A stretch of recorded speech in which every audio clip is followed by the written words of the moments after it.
तो दोस्तों, अगर आप भी फायर सेफ्टी डिपार्टमेंट का इंटरव्यू की प्रिपरेशन कर रहे हैं तो आज के वीडियो आपके लिए बहुत ही इम्पोर्टेंट होने वाला है, क्योंकि इस वीडियो में हम उन क्वेश्चन को कवर करने वाले हैं जो कि इंटरव्यू में पूछे जाते हैं। अगर ये वीडियो यूजफुल इंफॉर्मेटिव लगे तो प्लीज़ वीडियो को लाइक शेयर ज़रूर करें।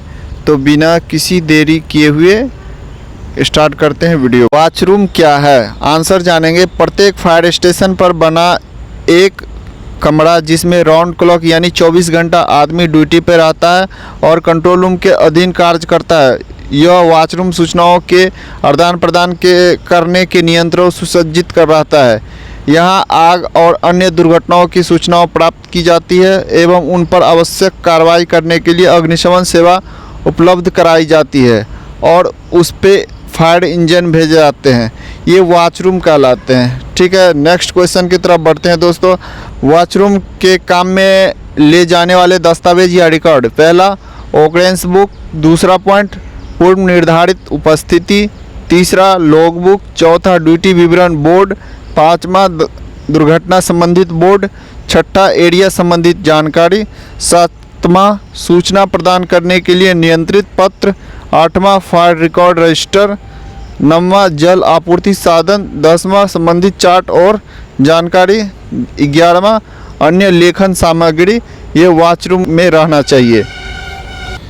वॉचरूम में रखे जाने वाले कौन कौन सी उपकरण हैं, आंसर जानेंगे। वॉचरूम में रखे जाने वाले दो उपकरण हैं।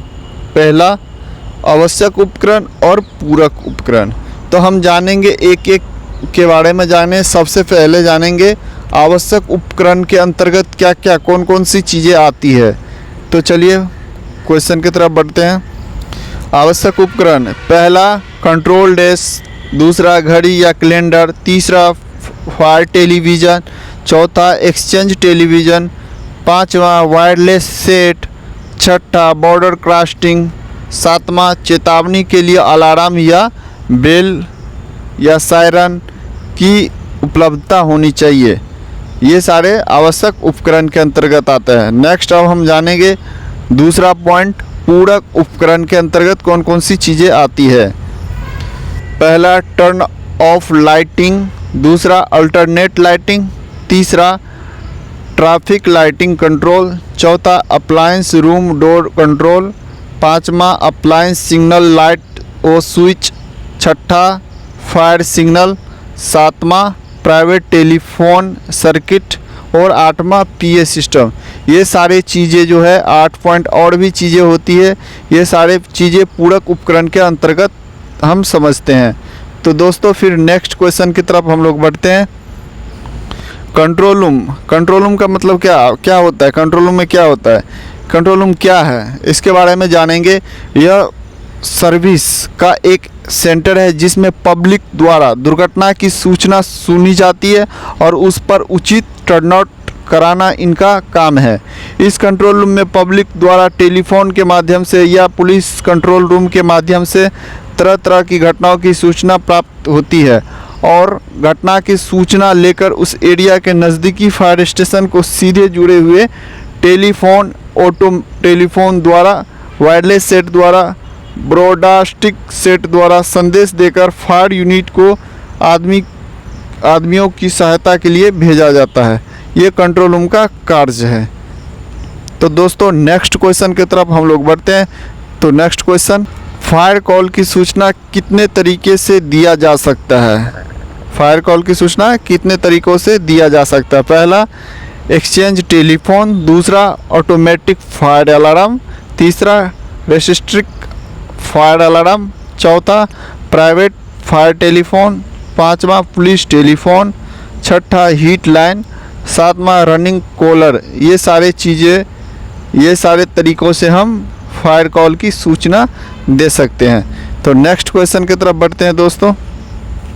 तो दोस्तों पिछले वीडियो अगर आपने नहीं देखा है तो प्लेलिस्ट में अवेलेबल है, वहाँ पे जाके आप देख सकते हैं। कंट्रोल रूम वो वॉचरूम ऑपरेटर के गुण या विशेषता, क्या क्या गुण होनी चाहिए उसका और क्या विशेषता होनी चाहिए। तो पहला पॉइंट की ओर बढ़ते हैं, कुशाग्र बुद्धि वाला, जल्दी समझने की क्षमता हो उसके अंदर। दूसरा पॉइंट, तेजी सूचना को तेजी लिखने वाला हो। तीसरा पॉइंट, दुर्घटना की सूचना मिलते ही कार्रवाई हेतु तुरंत निर्यात ले सके। चौथा पॉइंट, स्थानीय भाषा का ज्ञान हो, जहाँ पे वो ड्यूटी कर रहा है उस एरिया की भाषा का ज्ञान होनी चाहिए। पाँचवा पॉइंट, हकलाकर बोलने वाला या ऊंचाई सुनने वाला ना हो। छठा पॉइंट, आम आदमी या रोगी से पूछने पर जानकारी प्राप्त करने में नर्म, उदार और सभ्यता हो। सातवां पॉइंट, समय का मूल्य समझता हो। आठवां पॉइंट, अनुशासन में रहने वाले एवं ईमानदार और अन्य क्षमता आवश्यक गुण उनके अंदर होनी चाहिए। ये सारे गुण एवं विशेषता फायर कंट्रोल रूम ऑपरेटर की होनी चाहिए। नेक्स्ट क्वेश्चन की तरफ बढ़ते हैं दोस्तों। दुर्घटना संबंधित सूचना नोट करते समय ज्ञात करने योग्य बातें, क्या क्या चीज़ ज्ञात करना होता है। तो फर्स्टली पॉइंट जानेंगे, सूचना प्राप्ति का ठीक समय और दिनांक लिखना है। दूसरा पॉइंट, दुर्घटना स्थल पर पता ठीक से लिखना है। गली, मोहल्ला, मकान नंबर, सड़क का नाम सही ज्ञात करना है। तीसरा पॉइंट, आग या दुर्घटना की किस्म, यानी आग मकान में है ये किस प्रकार की है, दुकान में है कि आदि चीज़ों की जानकारी लेकर लिखना। चौथा पॉइंट, सूचना देने वाले का सही नाम और टेलीफोन पूछना है। ये सारी चीज़ें हैं। तो नेक्स्ट क्वेश्चन की तरफ बढ़ते हैं। सूचना प्राप्त कर लेने के बाद वॉचरूम कर्मचारी का कर्तव्य क्या होता है। पहला, विभागीय नियम द्वारा सही प्रथम वाहन का निर्धारण करना। दूसरा पॉइंट, ऑफिसर या इंचार्ज को घटना स्थल की लिखित में सूचना देना। तीसरा पॉइंट, घटना की जानकारी मौखिक रूप से भी बताएं तथा जोर जोर से बताएं जिससे अन्य जानने वाले कर्मचारी को भी पता लगे। चौथा पॉइंट, नियंत्रण कक्ष में गाड़ी भेजिए जाने की सूचना देना चाहिए। पाँचवा पॉइंट, आवश्यक सेवा विभागियों को सूचना देना चाहिए। छठा पॉइंट, किसी भी अन्य आने वाले सूचनाओं के लिए तैयार रहना, जैसे एक इमरजेंसी होता है उस स्थिति में दूसरा भी सूचना या दूसरा भी कॉल आने की संभावना रहता है, तो उसके लिए भी तैयार रहना। सातवां पॉइंट, सूचना तथा की गई कार्रवाई का क्रमबद्ध ऑक्युरेंस बुक में दर्ज करना रहता है। आठवां, सूचना पर्ची की द्वितीय कॉपी दस्तावेज में फाइल में उसको फिलअप करके रखना। ये सारी चीज़ें जो आप जान सकते हैं। नेक्स्ट पॉइंट की ओर बढ़ते हैं। ऑक्युरेंस बुक क्या होता है। कंट्रोल रूम में जो ऑक्युरेंस बुक होता है उसका मतलब क्या होता है जानेंगे। कंट्रोल रूम या वॉच रूम में प्रयोग किए जाने वाले वह रजिस्टर जिसमें फायर सर्विस या फायर स्टेशन संबंधित हर प्रकार की घटना में लिखी जाती है, ऑक्युरेंस बुक कहलाती है। उदाहरण तौर पे जानेंगे, रेस्क्यू की दुर्घटनाएं तथा गाड़ी और कर्मचारी तथा अधिकारियों के संबंध पूरी जानकारी मिलती है।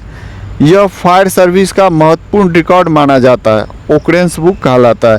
नेक्स्ट क्वेश्चन, ओपी लिखते समय ध्यान देने योग्य बातें। पहला पॉइंट जानेंगे, इसको कभी भी किसी भी प्रकार से गंदा नहीं करना चाहिए। दूसरा पॉइंट, ओपी में लिखी गई गलत एंट्री को मिटाना या खर्चना नहीं चाहिए। तीसरा पॉइंट, गलत लिखी हुई शब्द को ओवरराइटिंग नहीं करनी चाहिए। चौथा पॉइंट, भूली हुई घटनाओं को याद आने पर तुरंत ही लिख लेनी चाहिए। पांचवा पॉइंट, कॉपी के प्रत्येक पन्ने पर पृष्ठ नंबर होनी चाहिए।